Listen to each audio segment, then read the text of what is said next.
It's the Behind the Shade show. Welcome back, everyone. Do you guys remember this? I want to say, can I mind if I say it off? Yeah. What happened with Brandy and everything? Let's just do it. Listen, let's do it. Who's dealing with Brandy? Okay, let me switch my glass. You know what happened? We going. There was you was dating Brandy at one time, or y'all was just, how'd it go? I was special, you know. He came in and wanted to be special. So I had to let him be special. I mean, no lies told. Yeah, he was Shaq. Okay. He was the champion. He was the MVP. Right. I was Kobe, no pun intended, because they said Kobe was a special friend of Brandy's as well. Right. But no pun intended. Right. But I was coming out of high school on the championship team, and he was the superstar of the team. Right. But I definitely did want to be special. I definitely, but I had no idea. So what happened is we had a mutual friend who was a snitch. Okay. So I'm not. I think he know who it is. Right. I'm not gonna expose him. Right. But so I was so excited because this is my dream person. Right. Talk about Brandy. Brandy. Right. I'm a poor kid, Brooklyn, watching MTV, watching Moesha, watching her on BET. And, as a dream, I'm like, man, if she was to know Shyne, I got that. Right. So when I came up, she was in the crosshairs. Like, I was sniping. Right. And, I had no idea though, because he was special. Right. So he was running that playbook so discreetly, so quietly. I had no idea. Yeah, he's sneaky. So he was an ultra sniper. But I was so excited. Right. So I kept telling one of our mutual friends, and he was snitching me out. And then so Brandy was like, "Yo, who you told you here? Right. How so and so know that you here with me right now?" And I'm like, "Oh." Man. Right. So yeah. That's what's up. I've always found it interesting when men get together and share bedroom stories. Some do it over dinner, some do it in a studio audience, and some do it on a podcast. Shyne and Mase talking about how they both were dating Brandy at the same time and they found out because someone else told. Ladies and gentlemen, take this with a grain of salt for two reasons. First reason, men will always lie on their dick. Always, always, always. They'll exaggerate who they've slept with. They'll exaggerate who they've dated. They'll exaggerate how big they are. For the ladies who don't know this, it's like the man that's in the washroom and he's standing at the urinal and he's like 8 feet back because he thinks he's swinging an elephant trunk, when actually he should be right up to the wall because he's that small. Men will always lie when it comes to these things. But the interesting thing I always found about these situations is that many of the men who go out there and tell these types of stories and share these experiences and exaggerate it, when it's done to a family member, when it's done to their sister, for example, they will react this way. And y'all looking real attractive. So when I see y'all better not have that skirt on. Y'all better pull y'all panties up. You know what I'm saying? Bend y'all niggas over, bro. Hit y'all from the back like this. Punks. We're baby. We're back shots. Y'all come in and get some too. Yeah. Come in and get some of this. Get some of this Cameron ass. What my sister said. You probably ain't gonna ever watch this type of shit. But I'm watching you. And I'm watching you close. And I see you shave your leg. I like that. Blood. I don't give a bro. I'm talking about everybody.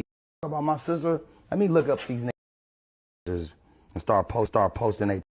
I'm a mom, your sister, I don't know how old you are, but I'm everybody in your family, your daddy, everybody.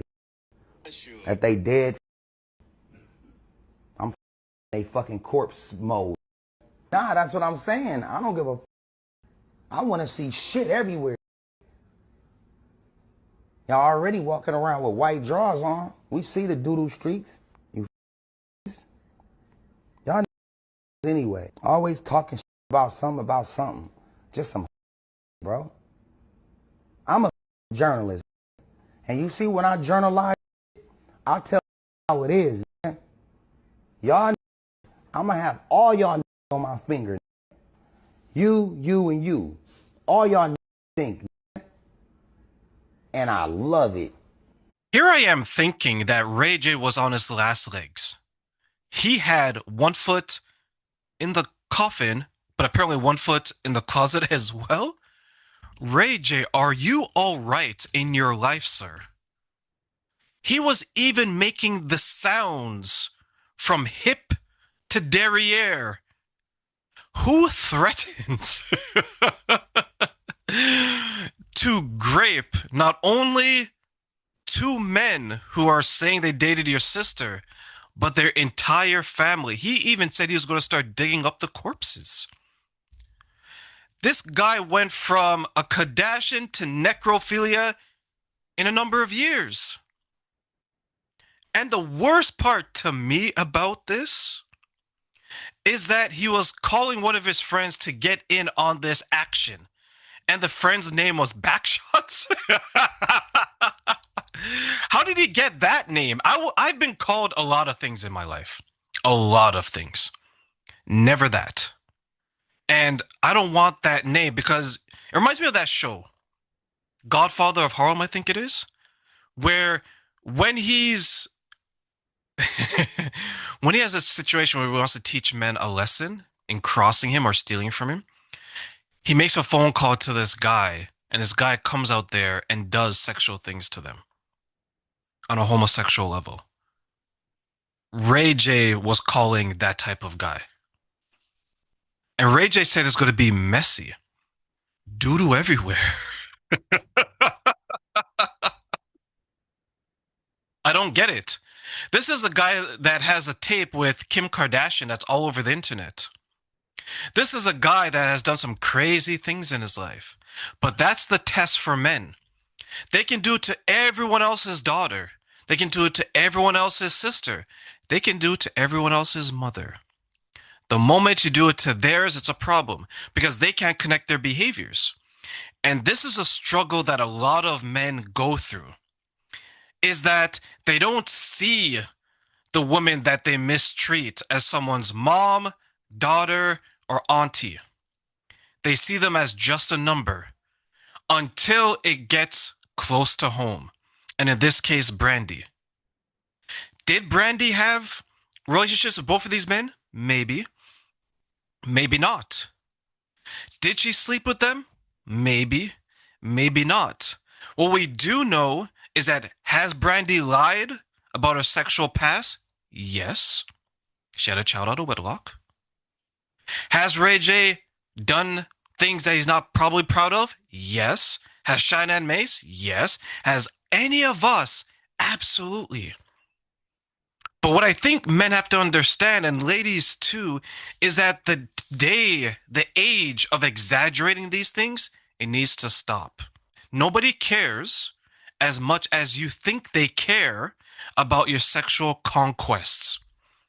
Your bedroom is your bedroom because we're more than busy with our own. So is it entertaining news? Absolutely. Does it make me laugh? 100%. Am I going to talk about it tomorrow? You're damn right I am. Do I believe it? Not really. And the reason why I don't believe it is because I know men like this. They come across as very insecure in their sexual past. That's why they always have to bring it up.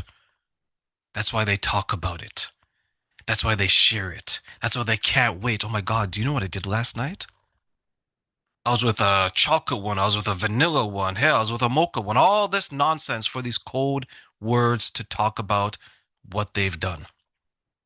Keep the bedroom stories in the bedroom because it is not cool anymore. Maybe it was in our 20s, like back in the 80s and 90s when, the grandpas were born and that's all they talked about. These days, people have moved on. Even if this is true, the men and the women that bring this up are living in the past. Because let me ask you this. If you're in a relationship with someone and they talk about their past relationships or their past sexual experiences, how would that make you feel? Would you feel good? Would you feel bad? Or would you question it? You should question it. Because why are they continuing to talk about it? There used to be this girl. She would talk about the two fathers of her two children, because she had two children by two different guys. And she would talk about them in a less than positive way. And one day, one of the guys asked, "Why do you continue to talk about your ex?" And she was like, "Oh my God, you're right. I do talk about them a lot." Okay, but why?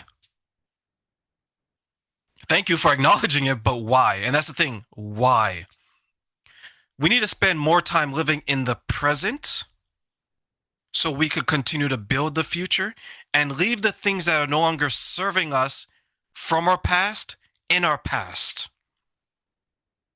Because then if you continue to bring something up, it's always on your mind. If it's always on your mind, then you may want it to be a part of your present or future. So ladies and gentlemen, move on from the gossip and move on from the things that aren't helping you becoming the person that you want to become. Because the people that you're with today may not be around you anymore if you continue to live in the past.